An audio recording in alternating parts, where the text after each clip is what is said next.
Ring road ಶುಭ ಮರ್ಡರ್ನಂತೆ ಬಯಲಾಯಿತು ಮತ್ತೊಂದು case. ದರೋಡೆ ನೆಪದಲ್ಲಿ ಗಂಡನ ಮರ್ಡರ್ಗೆ ಹೆಂಡತಿ ಸ್ಕೆಚ್ ಹಾಕಿದ್ಲಲ್ಲ, ಆಕೆ ಅರೆಸ್ಟ್ ಆಗಿದ್ದಾಳೆ. ತಮ್ಮನ ಜೊತೆ ಸೇರಿ ಗಂಡನ ಕೊಲೆಗೆ ಸ್ಕೆಚ್ ಹಾಕಿದ್ದ ಐನಾತಿ ಹೆಂಡತಿ ಅರೆಸ್ಟ್ ಆಗಿದ್ದಾಳೆ.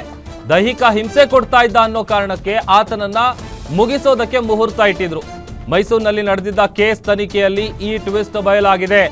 ನಂಜನಗೂಡು ಪೊಲೀಸ್ ಠಾಣಾ ವ್ಯಾಪ್ತಿಯಲ್ಲಿ ನಡೆದಿದ್ದಂತಹ ಘಟನೆ ಇದು. ತನ್ನ ಗಂಡನನ್ನ ಕೊಲೆ ಮಾಡೋದಕ್ಕೆ ಸಂಗೀತ ತಮ್ಮನ ಜೊತೆಯೇ ಸ್ಕೆಚ್ ಹಾಕಿದ್ಲು. ಬೈಕ್ನಲ್ಲಿ ಗಂಡನನ್ನ ಕರ್ಕೊಂಡು ಹೋಗಿ ಮರ್ಡರ್ ಮಾಡಿಸೋದಕ್ಕೆ ಆಕೆ ಸ್ಕೆಚ್ ಹಾಕಿದ್ಲು. ಯಾರೋ ಬಂದು ದರೋಡೆ ಮಾಡಿ ಹಲ್ಲೆ ಮಾಡಿದ್ದಾರೆ ಅಂತ ಬಿಂಬಿಸೋದು ಇವ್ರ ಪ್ಲಾನ್ ಆಗಿತ್ತು.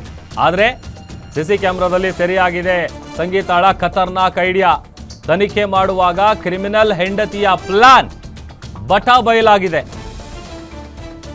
ಆತನಿಗೂ ಕೂಡ ಒಂದ್ ಸ್ವಲ್ಪ ಡೌಟ್ ಬಂದಿರಲಿಲ್ಲ. ಯಾಕಂತಂದ್ರೆ ಹೆಂಡತಿ ಜೊತೆ ಇಬ್ರು ಕೂಡ ಹೋಗ್ತಾ ಇದ್ದಾರೆ, ಏನಾದರೂ ಹೆಚ್ಚು ಕಡಿಮೆ ಆದರೆ ಇಬ್ಬರಿಗೂ ಆಗಬೇಕು. ಬಟ್ ಆದರೆ ಅವ್ರ ಟಾರ್ಗೆಟ್ ಇದ್ದಿದ್ದು, ಅವ್ರು ಪ್ಲಾನ್ ಮಾಡಿದ್ದು ಆತನನ್ನ ಮಾತ್ರ ಕೊಲೆ ಮಾಡಬೇಕು ಅಂತ. ಮುಂದ್ಗಡೆ ಒಂದು ಕಾರ್ ಹೋಗುತ್ತೆ ನೋಡಿ, ಆ ಕಾರ್ನಲ್ಲೇನೆ ಅವರೆಲ್ಲರೂ ಕೂಡ ಇರ್ತಾರೆ, ಆರೋಪಿಗಳೆಲ್ಲರೂ ಇರ್ತಾರೆ. ಹಿಂದೆಗಡೆ ಬೈಕ್ ಹೋಗ್ತಾ ಇರುತ್ತೆ, ಆ ಬೈಕ್ನಲ್ಲಿ ಗಂಡ ಹೆಂಡತಿ ಇಬ್ರು ಹೋಗ್ತಾ ಇರ್ತಾರೆ. ಯಾರೋ ಬಂದು ರಾಬ್ರಿ ಮಾಡ್ತಾರೆ, ಬಂದು ಹೆದರಿಸ್ತಾರೆ, ಬೆದರಿಸ್ತಾರೆ. ಅವ್ರು ಕೇಳಿದ್ ಕೊಡಬೇಕು, ಕೊಡಲಿಲ್ಲ ಅಂತ ಅಂದಾಗ ಅವರು ಚಾಕು ಹಾಕೋದು, ಸಾಯಿಸೋದು, ಮತ್ತೊಂದೇನೋ ಮಾಡಿ ಹೋಗ್ತಾರೆ. ಅವ್ರಿಗೆ ಏನು ಬೇಕೋ ಅದನ್ನು ತಗೊಳ್ತಾರೆ.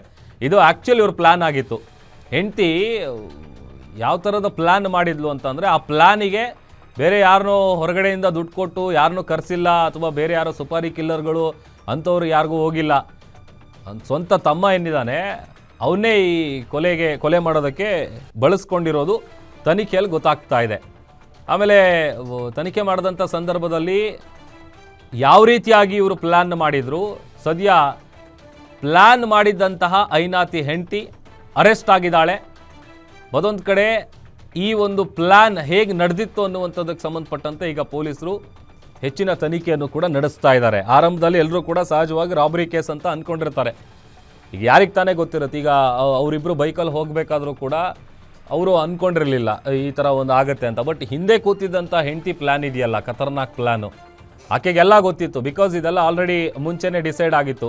ಈ ಥರ ಬೆಂಗಳೂರಿಂದ ಕಾರ್ ಬಾಡಿಗೆ ಮಾಡ್ಕೊಂಡು ತರಬೇಕು, ತಂದಮೇಲೆ ನೀವೆಲ್ಲ ಕಾರಲ್ಲಿ ಹೋಗ್ತಾ ಇರಬೇಕು, ನಾನು ಅವ್ರ ಜೊತೆ ಹಿಂದೆ ಬರ್ತಾ ಇರ್ತೀನಿ, ಆಮೇಲೆ ನೀವು ಬಂದು ರಾಬ್ರಿ ಮಾಡೋ ಥರ ಹೆದರಿಸಿ ಗಂಡನ ಕತೆ ಮುಗಿಸ್ಬೇಕು ಅಂತೇಳಿ ಇವ್ರು ಕುತ್ಕೊಂಡು ಪ್ಲ್ಯಾನ್ ಮಾಡಿರ್ತಾರೆ. ಆ ಪ್ಲ್ಯಾನ್ಗೆ ಸಾಥ್ ಕೊಟ್ಟಿದ್ದು ಬೇರೆ ಯಾರೂ ಅಲ್ಲ, ಆ ಹೆಂಡತಿಯ ಸ್ವಂತ ತಮ್ಮ. ಆಮೇಲೆ ಆ ಪತಿ ರಾಜೇಂದ್ರನಿಗೂ ಕೂಡ ಒಂದಷ್ಟು ಕೋಪ ಇತ್ತು.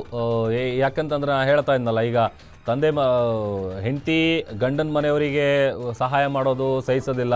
ಅದೇ ಪ್ರಕಾರ ಗಂಡ ಆದವನು ಹೆಂಡತಿ ಮನೆಯವರಿಗೆ ಏನಾದರೂ ಅವ್ರು ಸಹಾಯ ಮಾಡಿದ್ರೆ ಹೆಂಡತಿ ಅದನ್ನು ಕೂಡ ಸಹಿಸೋದಿಲ್ಲ. ಅದೇ ವಿಚಾರವಾಗಿ ಪದೇ ಪದೇ ಜಗಳ ಕೂಡ ಆಗ್ತಾ ಇತ್ತಂತೆ.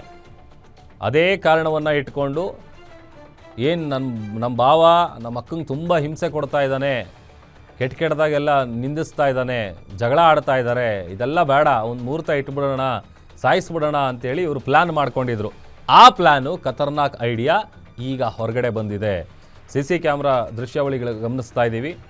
ಮೊದಲಿಗೆ ಹೋಗ್ತಾ ಇದ್ದಂಥ ಕಾರ್ ಏನಿದೆ, ಆ ಕಾರಲ್ಲಿ ಆ ರಾಬ್ರಿ ಮಾಡೋದಕ್ಕೆ ಇದ್ದಂಥ ಆರೋಪಿಗಳು ಅದರಲ್ಲಿ ಹೋಗ್ತಾ ಇದ್ರು. ಹಿಂದೆ ಬೈಕ್ನಲ್ಲಿ ಗಂಡ ಹೆಂಡತಿ ಹೋಗ್ತಾ ಇದ್ದಾರೆ. ಇದು ಆ ಘಟನೆ ನಡೆಯೋದಕ್ಕಿಂತ ಮುಂಚೆ ಕ್ಯಾಪ್ಚರ್ ಆಗಿರುವಂಥ CCTVಯ ದೃಶ್ಯಾವಳಿಗಳು.